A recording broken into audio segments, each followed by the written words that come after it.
విశ్వసించే మనము క్రిస్మస్ రోజున ఈ చెట్టుని ఎందుకు పెడతారు అనే ఆలోచన చాలామందికి ఉంటుంది.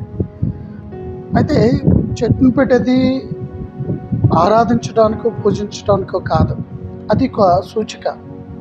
మనం వైట్ బట్టలు వేసుకుంటే దేవునికి పరిశుద్ధంగా ఉన్నట్టు కాదు, అట్లాని చెట్టు పెట్టినందువల్ల దాన్ని పూజించడానికి కాదు.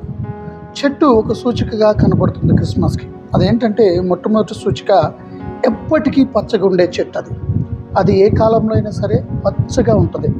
అందుకని దేవుడు ఏమంటాడంటే నేనే పునరుద్ధానము, నేనే జీవమునై ఉన్నాను. క్రైస్తవులుగా చెట్టు సూచించేది ఏంటి అంటే ఎవర్ గ్రీన్.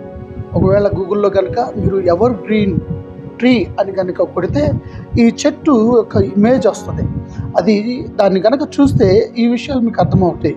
ఒకటి, అది ఎప్పుడు పచ్చగా ఉంటుంది. క్రైస్తవులు కూడా ఎప్పుడు కూడా దేవుని భక్తిలో పరిశుద్ధతను కలిగి ఉండాలి అనేది ఒక సూచన. రెండవది కనుక మనం చూస్తే దాని యొక్క చివరి కొన ఆకాశం వైపు చూపిస్తుంది. దాని అర్థం ఏంటో తెలుసా? ఎప్పుడు మనం ఈ భూలోకమైన వాటి మీద ఆశలు పెట్టుకోకుండా పైనున్న వాటి మీద ఆశలు పెట్టుకోవాలి. నిత్యము ఉండే వస్తువుల మీద, నిత్యం ఉండే జీవితం మీద ఆశలు పెట్టుకోవాలని చూపిస్తుంది. మూడవది, ఎప్పుడు కూడా దాని ఆకులు రాలినట్టుగా మనం చూడం. దాని ఆకులు ఉండవు, దానికి ఉన్న ఏవైతే ఉన్నాయో అవి రాలిపోయినట్టుగా చూడం. దాని అర్థం ఏంటి అంటే క్రైస్తవులు కూడా అంతే. క్రైస్తవులకి మరణం లేదు, నిత్యము ఆయనతో ఉండే